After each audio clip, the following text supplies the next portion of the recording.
podcast is powered by monkeyknifefight.com. Woo!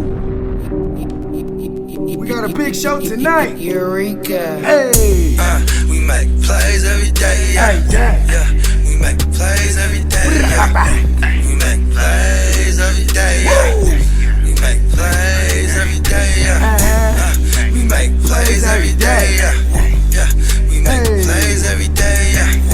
We make plays every day. We make plays every day. Welcome to the Real Fantasy Playmakers. I am your host, Bogard Scott, and tonight's special guest host, man, he has phenomenal content. You know what I'm saying? He's a part of the fantasy community that I'm proud to be a part of. You know what I'm saying? We've worked with several of the same people. It was only fitting that I reached out because I do appreciate his content. He has value. You know what I'm saying? And with no further delay, from JoeMorleySports.com, it's our man, special guest host for the evening of the Real Fantasy Playmakers, Joe Morley. Hey, welcome, man.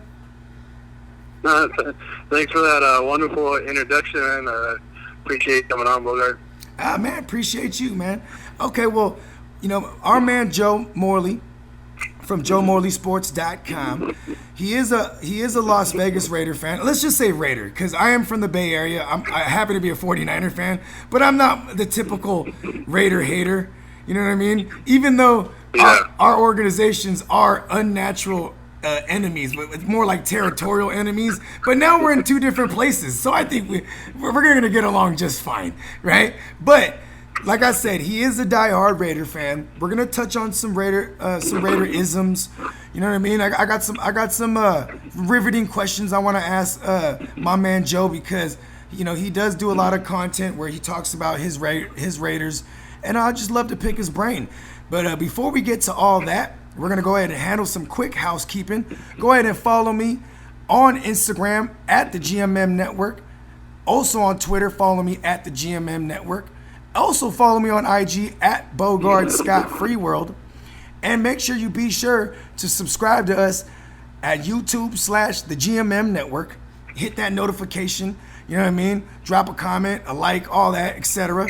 Also be sure to check out us on live Rum Boys Fantasy Network with the Rum Boys After Dark. You know what I mean? Also be sure to subscribe to YouTube/the Rum Boys Fantasy Network. Also, check us out at rumboys.com. That's RUMBOYZ.com, where you're going to find all our latest and greatest articles. You know what I'm saying? Shout out to our writing staff. You know what I mean? We're all doing our thing. You know what I'm saying? Also, that's where you're going to find all our fresh merch.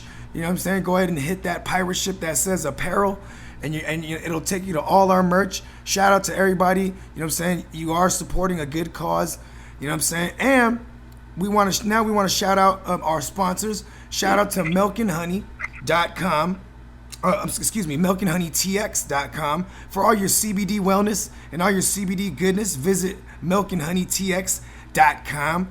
And a very special shout out. You heard it at Playmakers in the intro of our podcast.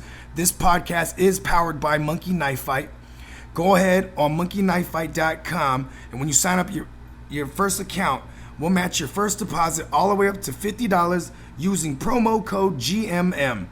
Like I said, we got our proud new sponsor giving us this phenomenal deal for you Playmakers to sign up, and we'll match your first deposit all the way up to $50 using promo code GMM.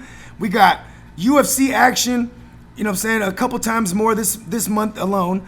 You know what I'm saying? There is some NASCAR action. You know what I'm saying? We got baseball, basketball, and football around the corner. You're going to want to get in on this prop action.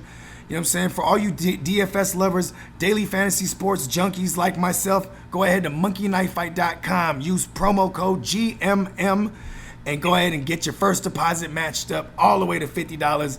Hey, my man, Joe Morley, go ahead and let them know where they can find you. Oh, you can find me at JoeMorleySports.com. That's probably the simplest one you guys can go. Go there and link you to my Instagram, my podcast, my YouTube channel. Everything's right there, one-stop shop. You know, that's what I call it, you know. And you can even hit me up at the bottom. It's easy to get a hold of me. I love talking sports to anybody, so I mean, it's that simple. Just send me an email, and we're talking. You know, I talk to everybody. Yeah, and I mean, backpacking off of what you just said, you know what I mean? Like you said, you love just talking sports, and I feel that's why I reached out to you because you know I mean, you're not a typical talking head. Neither am I, and I don't claim to be. We're just some motherfuckers that like sports, and I really identify with your content. That's why I figured, man, we'll have a great show. You know what I mean? And Playmakers, his link will definitely be in the description of this episode. So let's get right to brass tacks. So now, all right. So my man Joe, I want to get my audience a little more familiar with you. You know what I'm saying? Before we get into the meat and potatoes of tonight's podcast.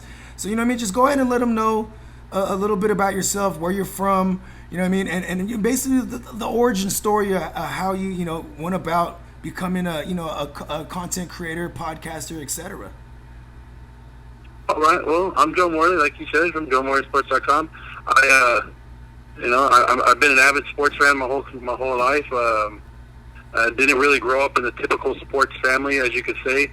None of my family members, my two sisters and my brother never really followed sports. So I basically was sitting there, and my memories of watching sports and big sports events, I was there by myself, and I had nobody to share that with. And even when I got married to my wife, she's not a big sports fan.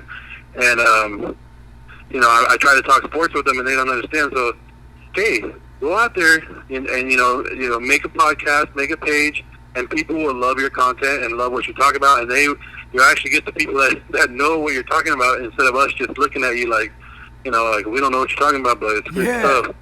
Hey, man, so, I love it because that same crusade you're on, you know what I mean? I identify with that crusade. That's what made me become a podcaster myself. I wanted to talk to other people that speak the same language, essentially. You know what I mean?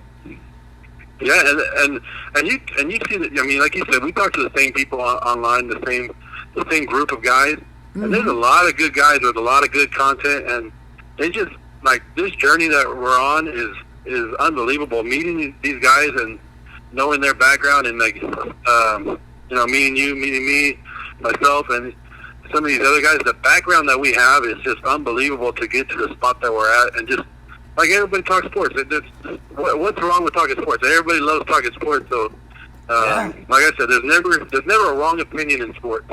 And even just sports in general, it's one of those things that it brings together all walks of life. Because if we love sports, that's our common denominator. Or like, or you'll be at a game and you might have went to games by yourself, but you're out there in the stands and your team scores a touchdown. You're high-fiving and hugging people you've never even met in your life. You know what I mean? And it's like that's like the epitome of why I love sports. You know what I mean? Yeah, that's the best thing about being to a game when you're sitting next to people you don't even know, and like. That's they score a touchdown or a goal, and everybody's going nuts, and everybody's high fiving. That's like one of the greatest feelings, I think. It really is. You know what I'm saying? Okay, so let me, if you don't mind me asking, so how long? I mean, like when did your journey start? Like initially with, of actually launching the site and everything. Like how long has it been? Because you're very seasoned. When I watch your content. Yeah. Going full steam, full steam. I started my Instagram page about almost 3 months ago. Wow. The website followed a little bit after that, so I've only been going just a few months, but wow. I mean, it just feels, you would have had me fooled, bro. We're talking first, just feels natural. You know what I mean? Yeah, I was about to say you would have had me fooled. I mean, and if I was to prorate your growth on Instagram, man, you're growing exponentially. Yeah, and people tell me that, but I'm always like, you know how it is. You're always like, I wonder how I'm doing, and people always tell me I'm doing good, and you're doing great, I hope it keeps coming, and I like the interaction. That's what I'm there for. I'm for the interaction, and sometimes you you probably do the same thing I do. You post it just to get the people to conversate with you and see what their opinion is on certain things, and it's always great. Yeah, man. I mean. Wow, it's crazy because you just inspired me, man. Like, because one of my sayings, a Bogard original saying, is that you can get a lot done in a short period of time. You know what I mean? As long as you stay focused. And man, you would have had me fooled because you know what I'm saying. Like I think my page has existed since like the beginning of last September. You know what I mean? Like, of course, I've been on Instagram. I'm also an artist. Like, my background is in music and stuff like that. But I love sports all my life. And like, when I started embarking on this podcast shit, you know what I mean? Of course, I had to make a page, and like, it was hard to get people to follow my madness initially. You know what I mean? Until I got into the groove, and I was like, okay, yeah, you know what I mean? There is some people that really rock with me.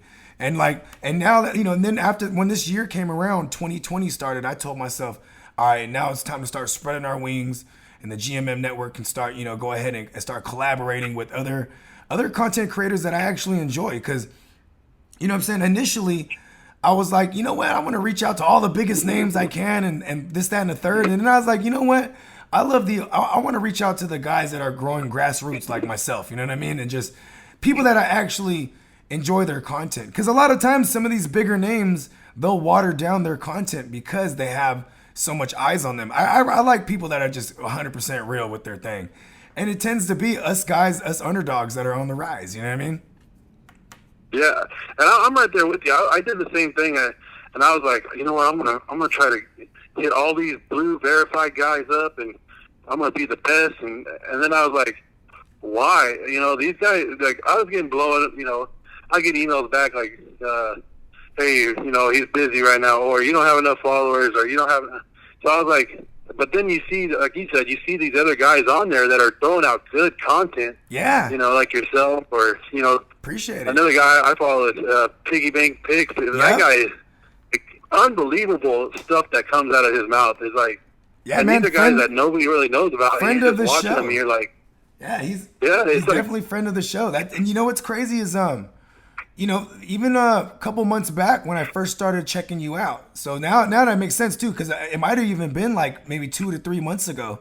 So you know what I mean, and it was definitely like from just finding different content creators that that are somehow, we're all intertwined, and it's no coincidence, because I don't believe in coincidences, that we've all been cross promoting each other, and man, like, if this fantasy community we got going is phenomenal, man. You know what I mean?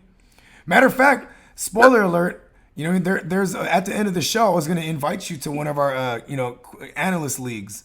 You know what I mean? If that me and the Fantasy Fornicator actually we just started it today. So we got about 9 out of 12. So, you know what I mean? I was like, oh, I'm about to get on with Joe Morley from the Joe Morley Sports Show. And he was like, oh, man, we should get him in. And I said, we should. You know what I mean? So, spoiler alert, I was going to shoot you the invite. I'm always down for a fun league. Yeah, man. Okay, so let's get right down to it. You know what I'm saying? Because this first chunk of the meat and potatoes is about the Raiders. So, we're going to start off with the QB position.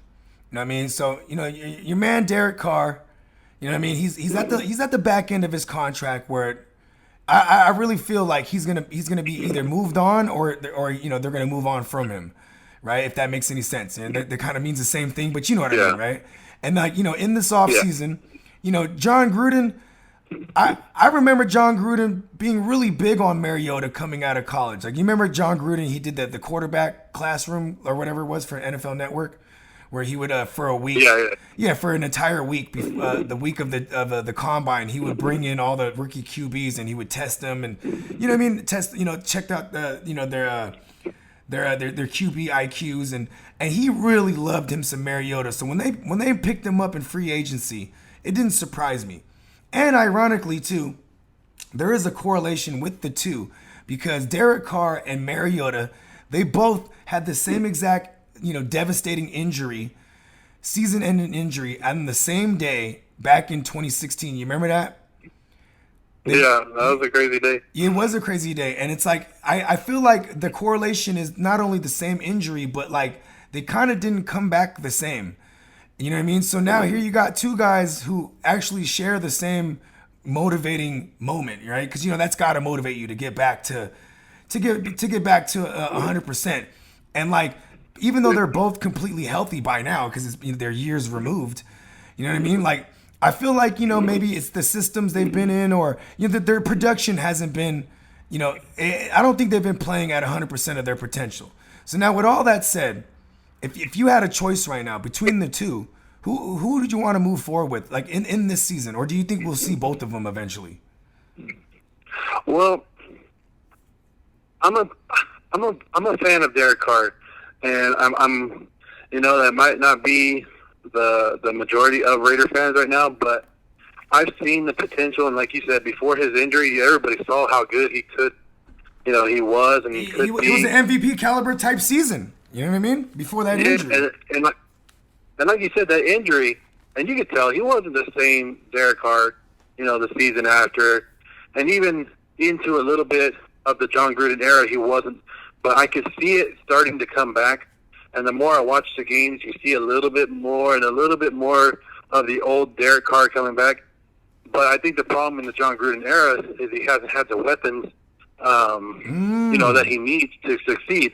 And I mean, I throw this out a lot. Like, this Derek Carr in the John Gruden era is his first year in the system, 68% of it completed his passes. Last year, 70%. Now you can say, because he dumps it down a lot. Well, that's the offense he was given. Yeah. So. And his deep ball, I mean... Yeah, in 2018... he could throw a deep ball. Yeah, 2018, he led the league in deep ball accuracy. Granted, he might have... Even though you might be able to say those numbers are skewed because of the amount of deep balls he thrown, but still, he was the most accurate that year. You know what I mean? Yeah. And I don't know. I'm you can call me biased, you can call me whatever. I'm really excited about this upcoming season because, like I said, I like Derek Carr. I'm not knocking Mariota, and that's what people get confused with. Mariota, there's a reason he's not in Tennessee anymore, right? There's a reason he got beat out by Ryan Tannehill. Yeah. And he's not in Tennessee because he didn't get the job done in Tennessee. So to expect him to come to Las Vegas and be, the man, the savior of John Gruden's offense is I think it's wrong to Mariota himself. And if you listen to Mike Mayock, he says that Mariota is not 100%. He's not. He's lost a step from his draft status. And Mike Mayock said they need to build Mariota back up to the guy he was basically at Oregon in the first couple of years at Tennessee. And that's what they're going to do. And I think that's what John Gruden likes to do. He likes to take that damaged quarterback or that damaged player and be the one that brings them back out, brings the love of football back into them. I mean, we've seen him do it with Rich Gannon. We've seen him do it with Gannon. We've seen him do it with who was Buddy in Tampa Bay even when he got traded there. He did the same thing. Yeah, Brad Johnson. Yeah, Johnson. Yep. Yeah, you're right. It's a good point. You know what I mean? And I think that's his thing. But I mean, Mariota's not really a passer. He's more of a if you look at his stats, he's not really there passing wise with Derek Carr. But his running game and his running ability is what's gonna that can make him a game. Yeah, that can make him a game changer because especially in the type of league that we're in right now, which is a heavy pass happy league, but also a lot of the mobile QBs are those are the guys that are highly touted and drafted these days. You look at the Mahomes of the world, Lamar Jacksons, Kyla Murray's. You know what I'm saying? Even Carson Wentz before his ACL, Russell Wilson, all these guys, they got the mobile, they got the dual threat. Mariota did have that, and maybe that is one thing that he was a little more timid to do is take off after coming back from such a shattered femur, was it, or a tibia? Whatever. That's no joke. So, and you remove that from his game. Yeah, so maybe you're right. Maybe they need to build him up. Not only physically. Or build him back, like you said, physically, but even just, mentally, you know what I mean? And then I've read that they want to use him kind of like a Taysom Hill kind of player from the New Orleans Saints. Yep. So I've been reading that a little bit. So, I mean, I don't know I don't know how much of the Raiders you actually got to catch, being a 49er fan. I don't really watching. Listen, it's also my job to pay attention to every team, so I'm trust me, I'm on it. And half of my friends are Raider fans, so it's I'm paying real close attention to them, so I could point out the missteps, just because they're as much as my Niners have had a bounce back season last year. You know what I mean? It didn't matter any little misstep we had. I was hearing it from all my Raider friends. You know what I mean? Yeah, you got to. Oh yeah. I would think something's wrong with them if they did. That's the beauty of the Red Zone channel and the NFL Sunday Ticket and all that. Red Zone, give me money. I get stuck watching games. Oh yeah, because okay, quick side note, I do spend my Sundays with Red Zone, and then my Monday mornings, I'm usually on Game Pass, and I'm watching all the condensed versions of the games, so I could really see everything I missed, and I just watch it fast forward. You know what I mean? Or sometimes you look at a guy's numbers and you only seen the Red Zone action for when I say Red Zone, I mean like the channel. You know what I mean? Where it's like, okay, let me go see how Derrick Henry got this 200 yards right here. You know what I mean? I want to, sometimes you gotta really, really dive in so you could be more accurate with the analysis. You know what I'm saying? But okay, so you think if do you think Derek Carr they'll move on from him after this year? Or do you think if he plays to to a certain caliber, maybe they think about extending him? Because I think if go ahead. Yeah, it's a good point. I mean, John Gruden and Mike Mayock they have that. They never stop upgrading the position. There's never somebody good enough at that position. If they can upgrade a position and they think somebody's out there better, they're going to upgrade it. And if if the Raiders underperform this year, and that, I would say underperform would be anything less than 8-8. Yeah. Then you have to look at it. This is the year that he has to show up. I think they went out there and got him weapons. They built out that offensive line is built for Derek Carr. It really is. And they need to go out there and show it. And if he underperforms and he makes the same mistakes that he's continually makes, and that's like the running and diving and keeping the ball out and fumbling the ball. Everybody sees that. You saw that against Dallas Cowboys a couple years ago in the Index Card game. Right with the game on the line.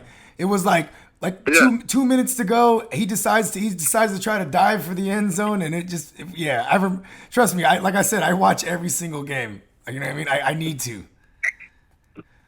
Yeah, I was at that Index game card game, and it was. Let me just say, it wasn't the greatest feeling to have in Oakland. Yeah, and you know what too? I do remember with that season, it's in its entirety.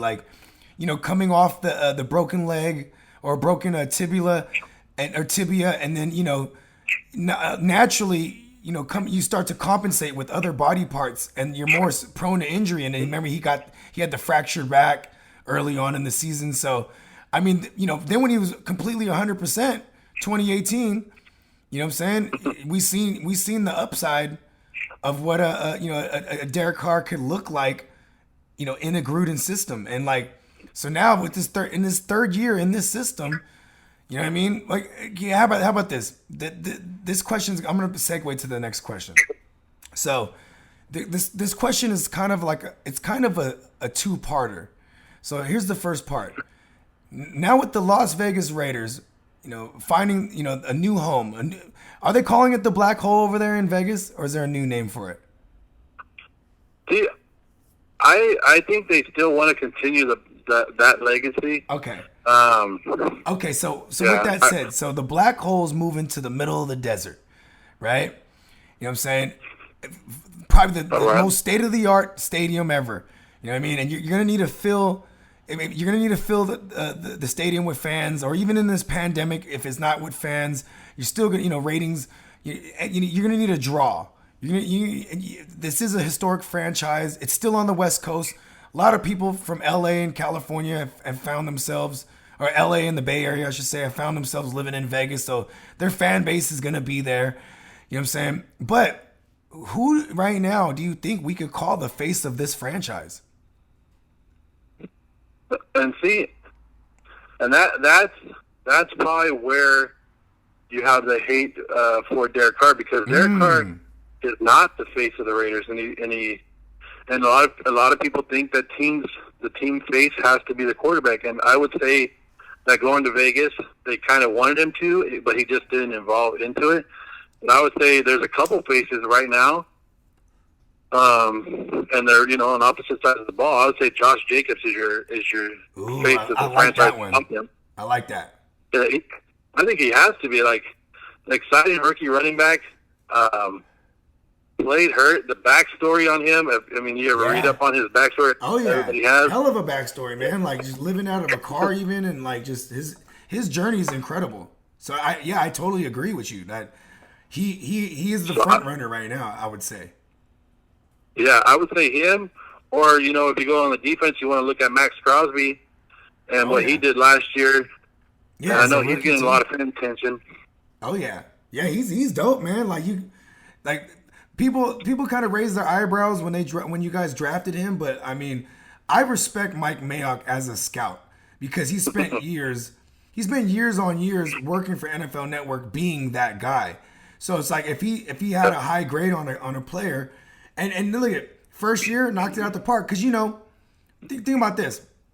Some of these high draft capital players, you can't really put a solid grade on them till like after the first couple of years. You know what I mean? And so with this guy Crosby, his first year was phenomenal. So I think you guys hit that one out the park. You know what I mean? Oh yeah. You know who I think kind of is the face right now? Just thinking about this, because I wanted to pick your brain about this topic before I actually came up with mine, but man, it might even very well be John Gruden right now. Chucky might be the face of the franchise, considering he's such a polarizing figure. You know what I mean? And he got the 10-year contract, so he's gonna be there in Las Vegas, driving around in his RV for a while. You know what I mean? And there's nothing that John Gruden can do that will make the Raider Nation hate him. Yeah. The Raider Nation loves John Gruden so much. You know, he went to another team and beat the Raiders in the Super Bowl. And they still love him. You're right. That's a solid point. They still love him. Like, yeah. That's the crazy thing. But he loves the fans too. And like you saw last year, every game in Oakland, he would run and talk to, and high five the fans and talk to them before and after the game. So he's big into the Raider Nation as well. He's big into the fans. And I think that's what makes people love him. And everybody knows the passion that he has, being at being in the offices at 4:00 in the morning, being the first one there still at his age, at that coach, that just, it makes you fall in love with the coach like that who's working hard. And he might not be getting the results, but he's working hard. But also too, it was understood that with the type of contract he got, it was a transformation period. It wasn't like he was adopting a team that didn't need work. You know what I mean? So at least he got that type of contract to do so. Kind of similar to my Niners situation when we first got Kyle Shanahan. You know what I mean? It was going to be a work in progress. You know what I mean? So as diehard fans of the teams that we love, you know what I mean? We shouldn't expect immediate turnaround. We should respect the process and expect it to not necessarily happen overnight. You know what I mean? And like now you guys are going in year 3 and there's some solid changes that have been made. You guys are moving to a new location. You know what I mean? Like the arrow's pointing up, man. So now let me get to the second part of this question. Because there is one guy who I think could be problematic moving forward. But on this team, it's a new look. Not only a new location, new city. You know what I mean? It a whole new look offense as far as your skill set, your skill players. You know what I'm saying? We already know about Darren Waller. We already touched on Josh Jacobs. You know what I mean? We touched on Derek Carr, and you did also mention something earlier that Derek Carr could be, maybe we haven't seen his highest potential because he didn't have a lot of weapons. But now, in this past draft, you went ahead and got him some solid weapons from Henry Ruggs. You got him like 3 receivers. Well, you got 2 solid receivers, and you got one he's like an offensive weapon type. You know what I mean? Yeah. Yeah, man. For the life of me, I'm looking for this paper. I wrote those 2 guys' names. For Bowden. Yep, that's one. Lynn Bowden and my favorite wide receiver in the draft, and I pumped him up a lot before the draft, and I was so excited when the Raiders drafted him, and that's Brian Edwards. Yeah, Brian Edwards, and yeah, because Henry Ruggs is, it is a copycat league. So, and you guys are in the same division as Tyreek Hill, so that's like attacking, fighting fire with fire, bringing in a guy like Ruggs. But the Edwards and bro, his skill set, they could utilize him in every fashion, right? That's him, right? The gadget guy. Bowden is the gadget guy. Bowden's the gadget guy. I'm sorry, I had that backwards. He's the guy who played quarterback, running back, wide receiver. Yeah, he's gonna be fun. He's gonna piss a lot of us off in fantasy though, because like he's, you know what I mean. He might snake a few rushing touchdowns from Josh Jacobs, or he might throw a touchdown pass on a trick play, and you might have started Derek Carr. But either way, it's gonna be fun for reality. So right, so now with that said, you got all these new shiny toys, and you got a sophomore running back who now knows how to, the stamina and endurance is required to play a 16 game load. You know what I mean? Because he definitely hit a rookie wall with all the injuries and just being able to shoulder a load coming from college where he didn't really do that. You know, he was in a timeshare. But now with all that said, how do you feel about OC Greg Olsen? I mean, can he make this thing into a well-oiled machine? Because here's one thing that blew my mind. When I was looking at Greg Olsen, you know, in his career, he's only had one season under his belt where he had a top 10 scoring offense, and they were number 10 that year. So do you think that he is someone that they should move on from? You know what I mean? If it doesn't work out, because, you know, we all know John Gruden is an offensive-minded guy, but he's also the head coach. So, you know, in the war room all week, it's Greg Olsen that's helping him draw up the plan of attack. And like, you know, from a fantasy standpoint, it kind of makes me weary of some of the players, beforehand. Like now it makes me like Derek Carr even more because he has so many more weapons. But I mean, so going back to the question, do you think he can get this thing rolling? See, I am not a big believer in Olsen, and when Gruden got hired and he announced that this was his offensive coordinator, like I just was like floored, and I was like, "Are we seriously going backwards with Olsen?" Right. And I'm not even a Raider fan. I'm just a fan of football, you know, in general as well. Where I was like, man, Greg Olsen's kind of terrible. You know what I mean? I'm like, and it's more so probably their off the field relationship where it's like, you know what I mean? I don't think people wanted to exactly jump in bed with John Gruden. You know what I mean? But you know, his friends would. You know what I mean? Like, yeah. And that's the only thing that I was thinking about. Like, I was like, why would John Gruden bring him in? But John Gruden seems like he's so loyal to the guys that helped him in the beginning, who, you know, like you said, his friends. And here's the only reason I think he's with the Raiders, and I think it has to do with his passing game. I think because if you look at his history, he's more of his offenses normally do good passing, higher not pass good ratio. running. Yeah. And John Gruden, I think, is good with the running game and not good with the passing game. So I think that might be it. But I mean, because you saw the old John Gruden offenses where they just pound the ball, and that's what John Gruden likes to do. He likes to pound the ball. So that's a tough one because I do not like Olsen at all. And I mean, just look. You can look at the teams that he's been with. It's not like he has a winning track record with a lot of those teams. And like you said, I think only one offense, and you know, in all the years has finished in the top 10. Yep. But you know, they came pretty close last year. The Raiders' offense was 11th in the league last year. Yeah, but is that him or is that John Gruden? Yeah, the arrow is pointing up, and now, and maybe it could even be a thing where he just didn't have the weaponry to call, you know, so it kind of maybe limited the game plan. You know what I mean? And now he has this talent that he could use in different facets. So yeah, maybe this is like a prove it year for Greg Olsen as well. Yeah, I mean, yeah, he hasn't had the best team. It's not like he's been on the top teams. Greg Olsen, but like you said, there's times where you gotta show up, man. And maybe John Gruden was just picking his head because he was with the Rams, you know, with McVay. You know, he wasn't like the offensive coordinator, but he was on that staff. Yeah. So maybe he was just picking his brain, like to learn about the new offenses that they do in the NFL. Yeah. Because John Gruden was gone for so long. Yeah, I mean, because they did keep him around. I can't remember what his exact role was, but after the Jeff Fisher days, am I saying his name right? Yeah, it is Fisher.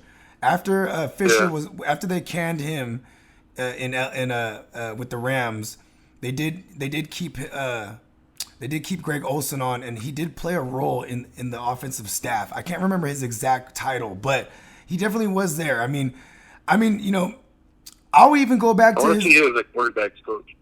Yeah, that might have been because that's right for a young young Jared Goff. That's right. Yeah, but yeah, man. Don't quote me on that, but that's what I'm saying. I'm over here too. I'm over here trying to search it. I'm like, you know what? But the point is, that's the one thing that I know you and I both worry about this Raiders organization or this Raiders offense, because yes, Greg Olsen, his track record, you know what I'm saying, only has one top 10 offensive scoring finish, and it was at number 10. But you did bring that to my attention that they finished 11 or 12 last year, so that's the arrow is pointing up. You know what I mean? Yeah. 11th with I said that in I do a 2020 team preview of all the teams, and I did the Raiders, and I said they finished 11th, with Josh Jacobs with his shoulder injury, with every wide receiver, Tyrell Williams was hurt. He was Waller getting double teamed all the time, towards the end of the season. Yeah. So if you look at what they actually did last year, and they didn't have enough to finish some of the games. But they, like you said, they're on the way up. They're building something over there, and that's the positive. And that's what I tell every team fan, not just Raider fans. I tell every team, you might not get the wins, but you got to look at the progression and if they're getting better, and if every week it's just a little bit better. I go, you can lose the game, but are you losing the game 27-10, or are you losing them 27-24? Yeah, and that's what you got to look at.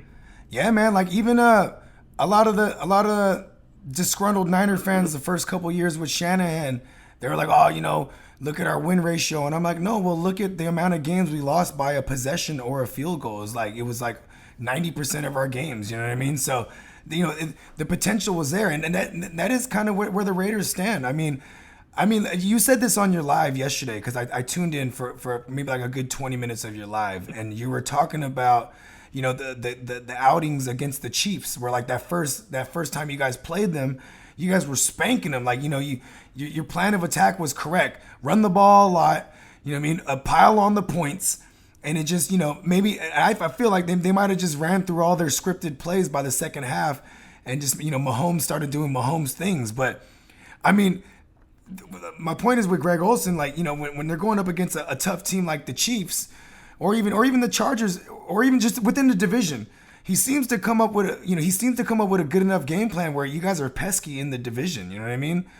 Where it's like, because you already know, like, if you're a dark horse type of team, or a team that's trying to get in as one of the several wild cards this year, because we are going to have the addition of the 7th seed in each conference. You know what I mean? Like, a 9-7 team can get in. So, an 8-8 season is something that everyone hopes for as a baseline, but dang, one more win could be a ticket that you're in the playoffs. You know what I mean? So, and it could start from just, trying to make some noise within the division. I mean, I know on paper, people would think, anyone's crazy by thinking anyone else besides the Chiefs in the AFC West stand a shot at the division. But I mean, it is football. Any given Sunday, injuries could happen, and I'm not wishing that on any kind of players, but I mean, it's like I said, it's any given Sunday. You never know, man. The Chiefs' defense came on a little bit at the end of the year, but it's not like it's a great defense. They can get scored on, and that's what I was telling people yesterday. I was like, the Chiefs' defense can get scored on. It's can you stop their offense? And that's what it comes down to. And I think that's what excites me as a Raider fan. The Raiders were in every game last year until the fourth quarter, when the defense died down and they didn't have enough failures. Yeah. The depth.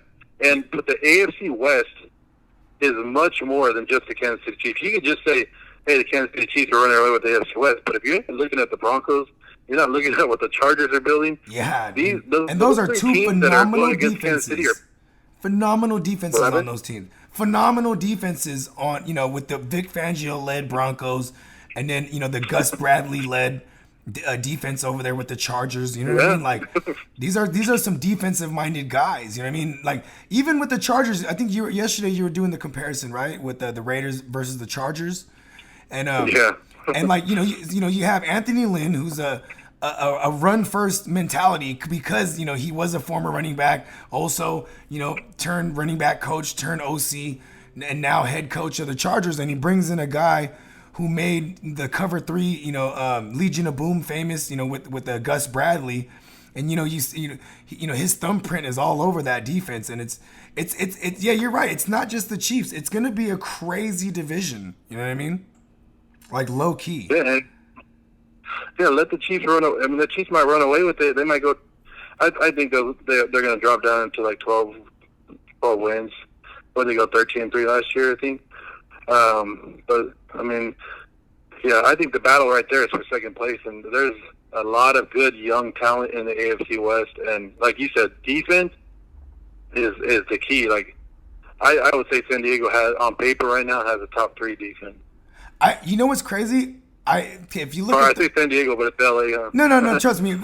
Listen, I purposely do it. I actually call them the Los Angeles San Diego Chargers, like on purpose, just because like I can never stop. You know what I mean? So I just the LASD Chargers. But yeah, so I mean, well, with Gus Bradley there, and you know what I'm saying, he loves to run cover 3. So cover 3 is where you have a banger as safety who can do it all. That's Derwin James. Then you got they brought in Chris Harris Jr. to go opposite of Casey Hayward. These are two of the top, I would say, at least top 15 cornerbacks in the game. I mean, Casey Hayward's a top 10 for sure. And I know Chris Harris is a little older now, but still phenomenal. And then you got Joey Bosa up front, Melvin Ingram. They but their weak spot was always stopping the run, and they definitely addressed that in the draft by bringing in I think his name is Kenneth Murray. He was one of the higher ranked linebackers. So that defense is gonna make some noise, and low key in fantasy. I've been telling the playmakers with my last pick in leagues where I got to draft a defense. I've been picking up the Chargers because their first stretch of the year they're playing against non-playoff teams. So, I'm kind of excited to see that because the Chargers, you got to remember, they're only a couple years removed from being a top 5 defense. You know what I mean? And they still got a lot of those players around. Yeah, they got a lot of talent. The only thing that I worry about the Chargers is their quarterback play, and you got to see what Tyrod Taylor can do. Very true. They do with him. Very true. And I think we're gonna see a lot more Tyrod Taylor than people think because. I mean, how acclimated are you as a rookie quarterback with this type of offseason? Like, not, you have a bunch of Zoom meetings with the coaches. Like, you know what I mean? No OTAs. The baby steps haven't even started yet. So, we might see Tyrod Taylor for at least half the year, barring any injury. You know what I mean? Yeah. Okay. I don't argue with you there. I'll see Tyrod Taylor. Right? Okay, so now. We'll move on to this last topic, and then I'll rapid fire some random stuff. But so I want you to just go ahead and give me, a couple dark horse picks, one from each conference, because with the addition of the 7th seed in each conference, this dark horse pool of teams you can look at gets a little more vast. You know what I mean? So go ahead and hit me with one from the. Let's start with the NFC. Well, NFC. I might be a little too high on this team. Maybe I'm a year above it, ahead of it. But I think I'm going to go with the Arizona Cardinals as a dark horse team. I like that one.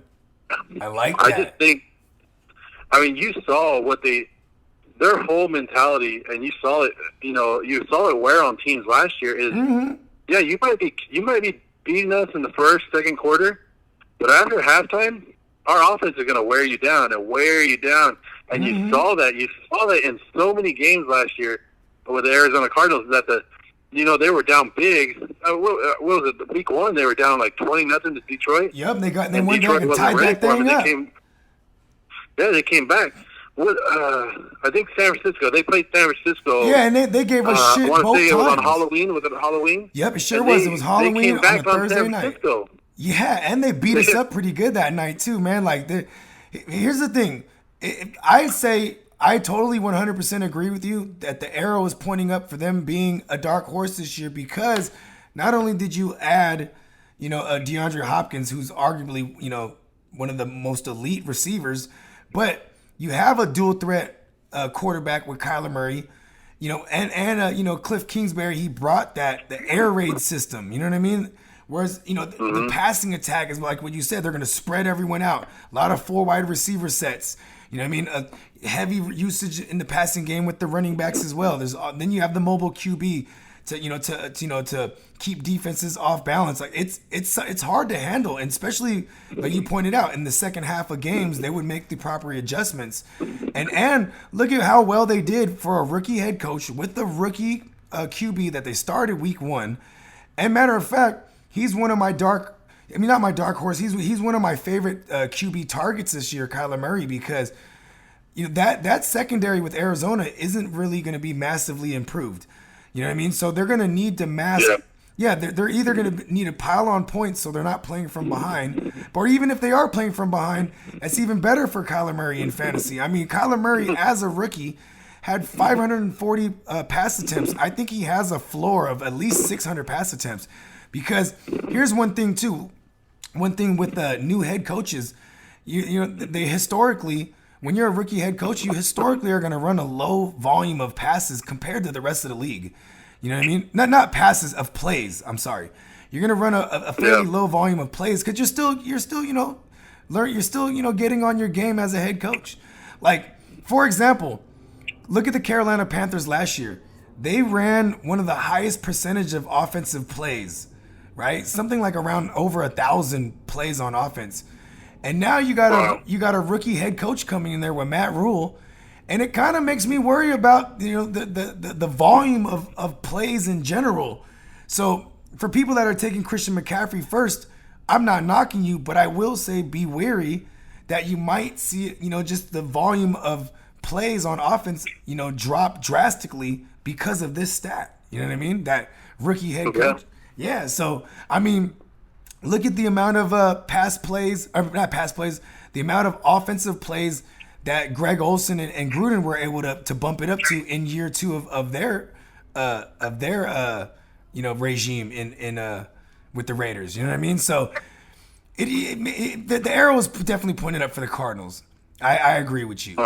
But yeah, you go ahead and hit me with one from the AFC, and then I'll go ahead and I'll hit you with some.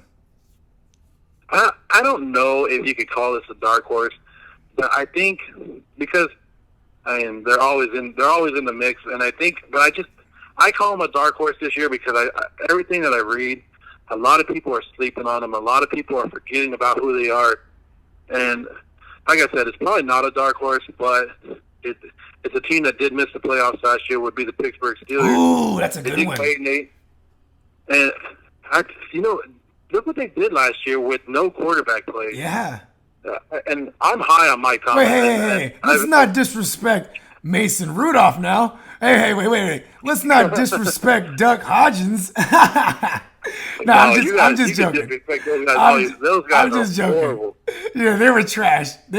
You couldn't even add them up and make a good quarterback. I don't know if Myles Garrett's helmet probably helped Rudolph a little bit. Yeah. But man, it was like I don't know, because my uncle is like a big Steeler fan, and he's like the only other sports guy in my family, and so he always hits me up about the Steelers. And man, just looking at their roster, and people are forgetting about Big Ben. Like, he was hurt last year. People are forgetting how good he actually is. Yeah. And when he has his weapons, and I'm very interested to see Deontay Johnson with him. Yep. See what they do with him.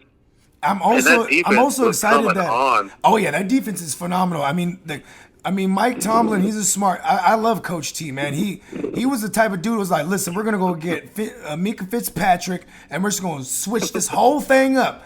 You know what I mean? Because they needed a real true. Because Mika Fitzpatrick, he's a hybrid guy. He's better at safety, but he can also play nickel. And, when he was over there with the Dolphins, they were using him as a corner more so. So once the Steelers got their hands on him, it really turned that defense around because they have a stout front seven. And they had some better than decent cornerback play. But once they added a true safety, man, bro, it made all the difference. And I mean, like you said, you can't really look at them as a dark horse. But I will say you can, because Look at last year. I mean, maybe a dark horse could simply be just someone who didn't make the playoffs last year. If we wanted to simplify it, that they qualify. And if they had the addition of the 7th seed last season, in the AFC, the Steelers would have got in, and then the Rams would have got in the NFC. So, bro, like, I love that pick, man. People, I do worry about the Tommy John because a lot of baseball players, it takes them a year to come back. Like pitchers that get it takes like a full calendar year, and we are gonna be in a full calendar year when he came, or him coming off of it. But I mean, we're gonna see some emphasis on the run game. You're gonna have a healthy James Conner to begin the year. They also drafted another running back that's interesting to me with McFadden.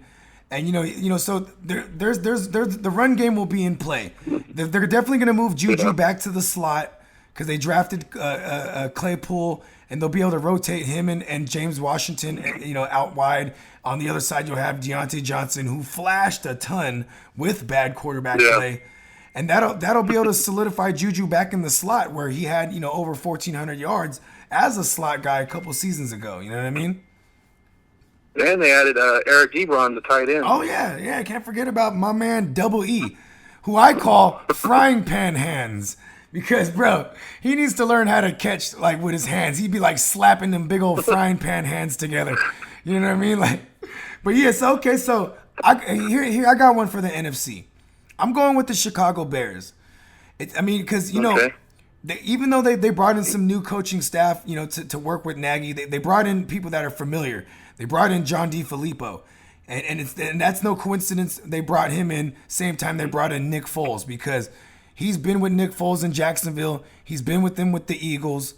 You look at that. Then you look at the on offense they got David Montgomery, who is a phenomenal running back. I feel like he's gonna have a great sophomore outing.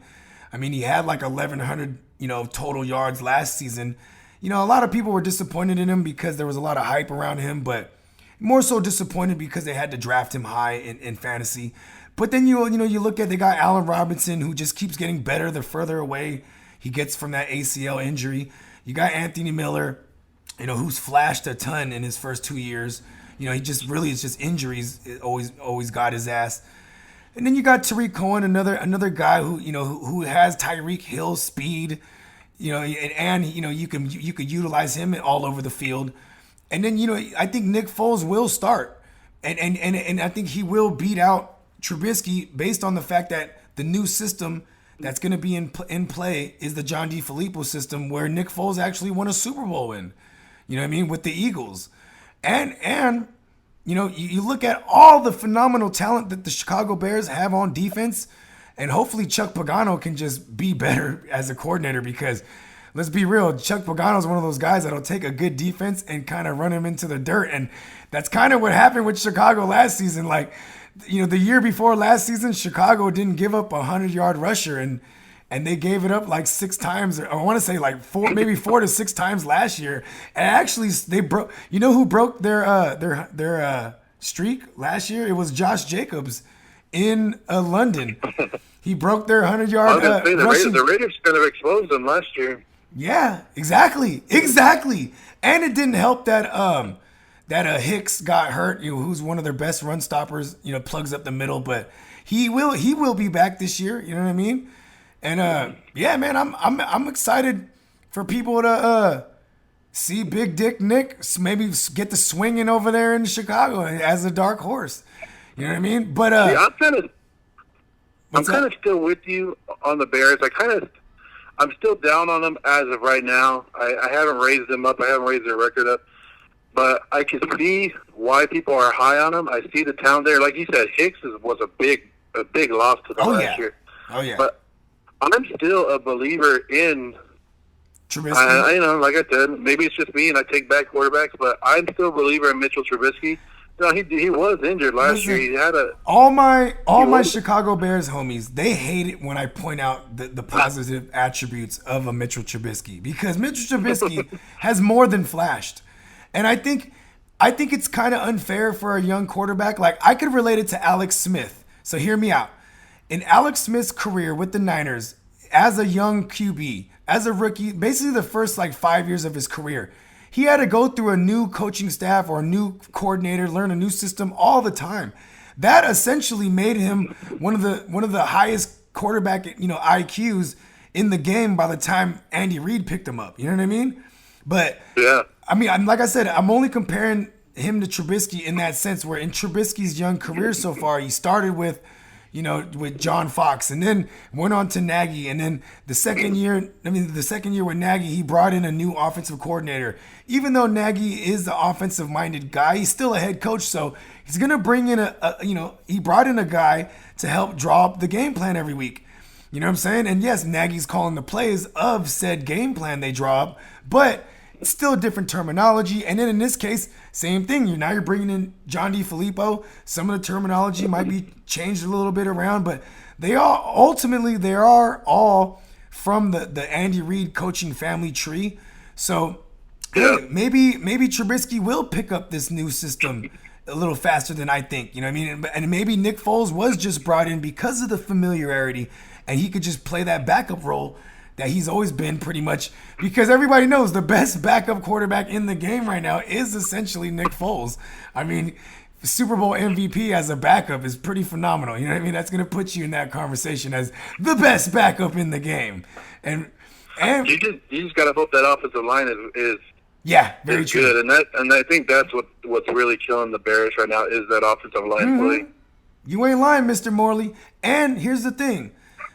I mean, Trubisky, technically, he would shine behind a bad offensive line more than a Nick Foles, because Nick Foles is a statue. You know what I mean? Trubisky still is mobile. Like, I think this is going to sound crazy. This might sound crazy until I explain it, but I always called Mitchell Trubisky the extreme poor man's, homeless man's version of Cam Newton. Because, so what is Cam Newton? He has a big arm. He's wildly inaccurate, and he likes to take off running. And if you really look at Trubisky, that's what he is. He has a pretty big arm, like not a super big arm, but fairly big arm. Yeah. He's wildly inaccurate, and he'll take off running. You know what I mean? Like maybe more so than he should, but still, I mean, like I said, he's the extremely poor man's, extreme homeless man's version of Cam Newton. And like, when I point things out of like when he has those big games, like remember that big game? It was a Thursday nighter against the Cowboys. He went crazy. 3 passing touchdowns. He ran one in. He was, I think he had like 60 yards on the ground. Like Trubisky's, he could flash, man, but it's it's more often than not that we see the poor play from him. You know what I mean? Yeah. Yeah. And I definitely, like I said. On my list, I definitely had the Cardinals as my dark horse. So the next on my list was the Bears. So I had to go with the Bears. You know what I'm saying? And then for the AFC, I'm going with the Broncos. You know what I mean? I'm not gonna hate on you now. Like, because I will say this, I am in agreement with you, Mr. Morley. I do tend to attach myself to bad quarterbacks sometimes, and Drew Lock could be a bad quarterback, but he's flashed a ton. And it's the same situation as the Raiders, where they souped up that offense with a ton of offensive weapons. You know what I mean? In the draft and in free agency. You got Pat Shurmur over there. They're going to run a lot of 12 personnel. They love to enforce the run. They love throwing at the running backs. They got 2 rookie wide receivers to go along with Cortland Sutton, who had basically a breakout season last year. You got Noah Fant. Yeah. Noah Fant flashed a ton. They even drafted Albert O, who was the tight end for Drew Lock in college. So they might have some automatic rapport. And in the Pat Shurmur offense, they're going to run a ton of 12 personnel. So he's going to have a ton of pass-catching weapons to go along with, the run game with Melvin Gordon and Phillip Lindsay. It's, and then with the run-first mentality to go along with the defensive-minded head coach with Vic Fangio. You know what I mean? And throwing a kicker like Brandon McManus, who has a 65-yard boot, on deck at all times. We could see them pull off a lot of W's, with these low-scoring outings. You know what I mean? Just owning time of possession, killing shit on defense, being able to kick field goals and keep a lead, and you know what I mean? So I'm not saying Drew Lock is going to be some super duper star, but he might be, you know, a great game manager that can, you know, that can lead them to a 9-7 outing and perhaps get them in as a dark horse in the dance. Yeah, with Vic Fangio, all you need is a game manager, right? Yeah, I mean, shit. I could attest to that. Shout out to Alex Smith in our years with Vic Fangio. You know what I mean? We didn't have him doing much at all. I was like, listen, just get us in field goal position. You know what I mean? And I can't argue with you. I think the Broncos are an up-and-coming team. I think they're a little bit overrated this year. You know, because some people are. I did a thing where people are jumping on the Bronco train. I don't think they're going to be, you know, AFC West division winners or something. No, not at all. No. But like you said, they could make that number 7 seed and, you know, be that 7th seed, and then, you know, once you get in the playoffs, anything can happen. Yeah. Oh yeah. It's you reset everything once you get into that dance. You know what I mean? And I'm excited for this year because of the fact that there's only one team that gets a bye in each conference. We're not going to see these teams start resting their players at the end of the year. If they could fight for a shot at the number 2 seed or even possibly the 1 seed, like all these teams are going balls to the wall all the way to the end. You know what I mean? Yep. Okay, I got some rapid fire for you, and then we'll close this thing up, man. So, I mean, here's a fantasy question. Do you think Darren Waller, a.k.a. the big baller, you know what I mean? Do you think he's being disrespected because, you know, with the type of year he had last year, he should be like within the top 3 conversation, but he's being drafted in the mid rounds, and I love his value there. But here's the second part of the question. Do you think Jason Witten is going to, you know, maybe perhaps damper that a little bit? Because I do remember last year, Moreau, what is his name? Monroe? This is Moreau. Yeah, Peyton Moreau. Yeah, Moreau snaked a bunch of touchdown receptions from Waller. It was like, but maybe it's because they had a lack of weapons, you know what I mean? But either way, I mean, is Darren Waller a good value in fantasy this year?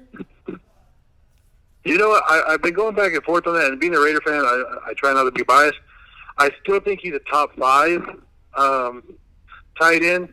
I don't think Witten really is coming in to take his spot or do anything like that. Witten is more that veteran leader, the blocking schemes that John Gruden uses as second tight end. And, you know, like I said, they have more weapons now in Vegas, and so that can limit it. But or it can even open it up for him. It can go both ways. Yeah. Darren Waller kind of went down at the end of the last season because he was the only weapon they had. Yeah, so they're just like, hey, stop Waller, Darren and Waller. This. Yeah. But so, like you said, that he could be more opened up this year. And I said this before: the touchdowns will come. There's a lot of, like you said, Monroe stole a lot of touchdowns from him, and I agree with that. But there's also a lot of times where he got that touchdown called back. Yeah, very or true. He would drop that ball. And so there's a lot. So more he was a red zone look. Yeah, no matter. That's a good point. I forgot about the couple TDs he dropped, man. That's a very good point because I'm excited for Waller. First of all, I also have a theory that Jason Witten's there because, you know, Gruden just loves his grind. You know, he's the grinder. You know what I mean? He's like, hey, they got the Monday night football correlation where he's like, you know what? Come on over to Las Vegas. You know, come on, you're a grinder. You know what I mean? You got to show these guys a thing or two in the locker room. You know what I mean? First of all, my Chucky impersonation is terrible, but we're going with it. You know what I mean? But yeah, so yeah. I love it because you also said something you about Waller, and you had me at you still think he's going to be a top 5 because in fantasy the tight end position is something you really want to diagnose. And I as much as I love getting a Kittle or a Kelsey, you got to get them early. And a lot of times I'm like, I'd rather just wait for the later round, you know, tight ends or the mid round guys. And you know, Darren Waller goes after Mark Andrews and Zach Ertz, and like, you know, that rounds out the top 5 Waller. You know what I mean? I mean, some people are arguing that, you know, Hunter Henry belongs in that conversation, or some people are arguing that, you know, a lot of the deeper sleepers like a Hayden Hurst or a Jonnu Smith or even a Noah Fant or a TJ Hawkinson. Yeah. But I mean, Darren Waller was that guy last season. He was that guy where, you know, people were like, just wait on. Like, I was beating that drum last year. I was like, just wait on Darren Waller in the double-digit rounds. And he came through for people in fantasy. But the one thing is it's recency bias where they would rather remember all the drop touchdowns or all the snake touchdowns. You know what I mean? Where it's like, let's look at the volume he had. And yes, perhaps the volume was attributed to the fact he was the main weapon. And if there is more weapons, I'm more so on the side of things that opens up the middle of the field for him. You know what I mean? Yeah, and Darren Waller is probably one of the only hard knock stars to actually live up to the potential that, how hard knocks builds players up. Mm-hmm. He's one of the first ones to actually live up to it. And I like Darren Waller, and like you brought up a good thing. Like if it's between Darren Waller and Zach Ertz, I'm taking Waller. That's just me. You know what? I'm not mad at that. You know what I mean? Because there is another guy who is phenomenal that plays alongside Ertz, and that's Dallas Goedert. And and here's the thing: the Eagles, they ran 12 personnel. I think if I remember correctly, like 51% of the time. So that was by far the highest in the league. So now you always got to worry about a legit tight end, taking away from Zach Ertz. So I'm not. I can't. Even if I wanted to argue that, I won't. You know what I mean? Yeah, I took a lot of heat because I put a post on my Instagram. It's been a while, but I said, is Zach Ertz still top 10 or top 5? I remember this. And a lot of people were mad, but I'm like you said, Goddard steals a lot of touchdowns from him, a lot of yards from him, and then with the weapons coming back for the Eagles, I mean, not to take away from where we're going, but that's why I would take Waller over Ertz right now. And then and here's another one. So even though this team, so here's another like an honorable mention, I guess I could say, for dark horse of just maybe a bounce back on offense. It would be the Eagles.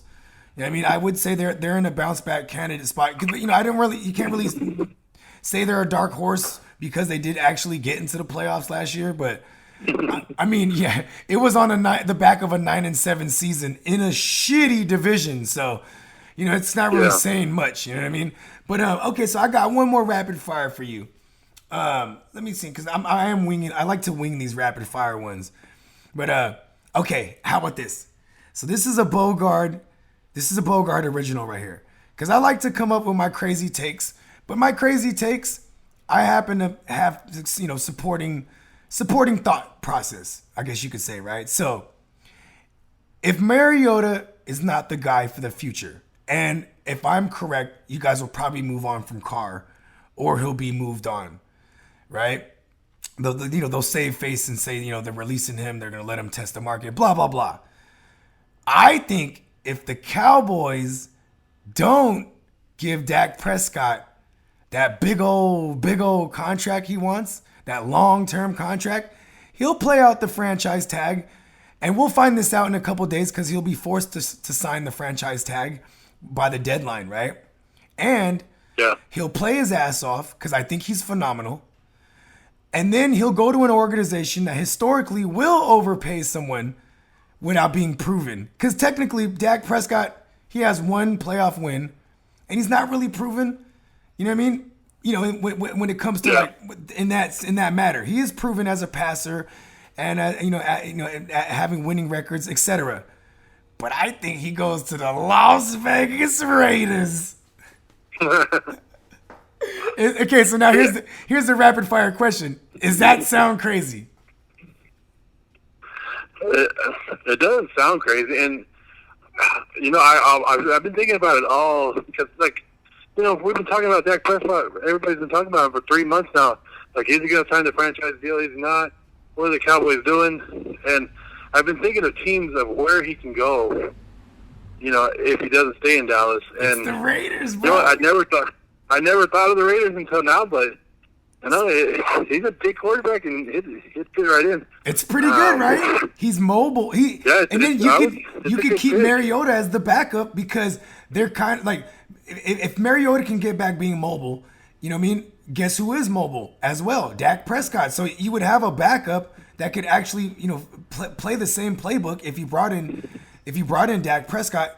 He has all the weapons. Dak Prescott is an accurate passer. You know what I mean? Maybe not his deep ball accuracy isn't as great as Derek Carr in their career so far, but I mean, for a guy who had bad hands like Amari Cooper with Derek Carr throwing him the ball, it seemingly went away with someone like Prescott throwing Amari Cooper the ball. You know what I mean?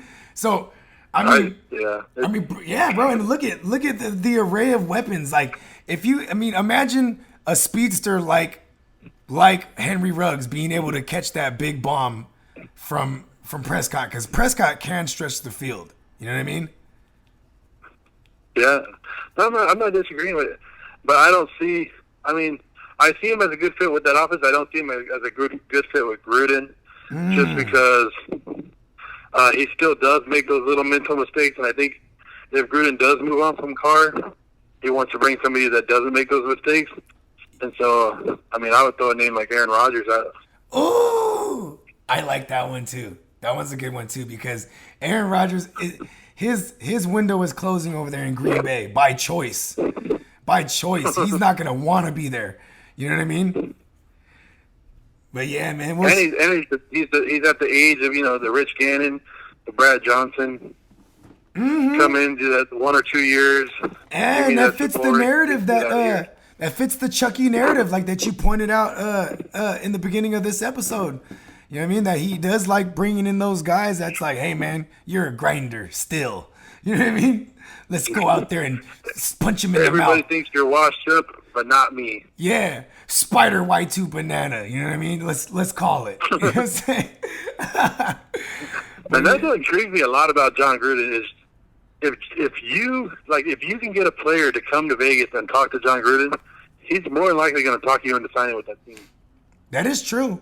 I think John Gruden's reputation of over the years isn't the same way as he actually is. You know what I mean? Because like a lot of people, there's a reputation that he's hard to work with and blah blah blah. But all the players that have been with him, they're like, he's a hell of a guy. You know what I mean? So like you said, if players that haven't been with, or worked with him before, if they can just get in that office and talk to him. You know what I'm saying? He turns on that Chucky charm. You know what I mean? That's kind of the same way I said he's basically the face of the franchise right now. You know what I mean? Yeah, and that's why when the Clowney rumor came out about the Raiders, I was like, dude, if Clowney got in the room with John Gruden, it's going to happen. That's the most legitimate landing spot that I believed in with all the rumors, besides the Browns. Because the Browns actually gave him an offer and he turned it down. You know what I mean? Yeah. But the other rumors that they were connecting to was the Raiders. And bro, I mean, imagine him and Crosby. You know what I mean? That would be dangerous. Yeah, and there you go, Kansas City. Have fun with that division. Yeah, because you can't have Clowney be a one-on-one guy. You need, I mean, not a one-on-one. You can't have Clowney take on the double team. You need Clowney to have someone else distracting as well. You know what I mean? And Crosby, if they start double teaming Clowney, then Crosby will get off, and then vice versa. So it'll be a nice little 1-2 punch up front. Yeah, it's gonna. Yeah, like you said, make the phone call, Joe. West is gonna be wild. Let's get Chucky on the line. You know what I'm saying? Get him over. Yeah, man. Well, hey, man, this episode was. I was excited to do this episode, and I'm patting myself on the back. I knew it was gonna be a good one. It's definitely has a ton of value for the playmakers. And if you haven't noticed the trend, that's what I call the core audience for our podcast. I call them the playmakers. And I know the playmakers will definitely appreciate you and your content the same way I do. You know what I mean? I'm gonna have your links in the description. And yeah, man, thank you for coming on board. Oh man, thank you guys for having me. And hey, playmakers, you guys got a good host here. Listen to what he says, and it's good information, and I love just talking sports, man. And you've been a great host, and I appreciate it. Man, I appreciate the kind words, and I appreciate you, man. I like I said, I don't ever since quarantine hit, the collaborations I've been doing are actually people I follow their work. You know what I mean? So yeah, you know what I mean, because I think the work is awesome. Let's bring them in. You know what I mean? I'm like a regular scout. You know what I mean? Like I definitely. That's always been my approach with my platform, the GMM network, is that I want the GMM network to be a place where the playmakers, when they tune in, they can find value from the guests. You know what I mean? And Yeah, man, I think I've accomplished that again with this one. I think I knocked that out the park again. Pat myself on the back. Yeah. See, what drew me to you is you cook. You do a bunch of food, and I'm a big guy, man. So that Yeah. I do. I like to think I'm a master of one, but I love trying to be the jack of all trades. Because I'm definitely my master of one is I'm a great talker. You know what I mean? I'm a great I'm a great conversationalist. If that's a word, is that a word? We're going with it. You know what I mean? And like, it's a word now. Yeah, and so that actually goes hand in hand with being a content creator or even just being a host on these podcasts. And I have different series. So like because of my I am a music producer. I'm a sound engineer. I'm also a recording artist myself. And then I'm just a family man, so that entails everything. I gotta be able to cook for the fam, you know what I mean? And then the fact that I'm a great talker / conversationalist, it goes hand in hand where I can just talk about anything. So I have a handful of different podcast series, and then you know what I mean.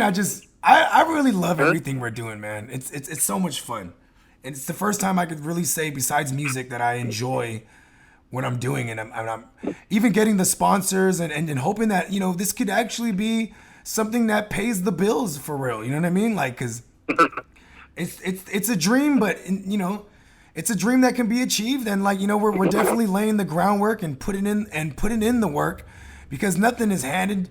I'm not expecting some big break. I know if I ever get notoriety, it will be earned.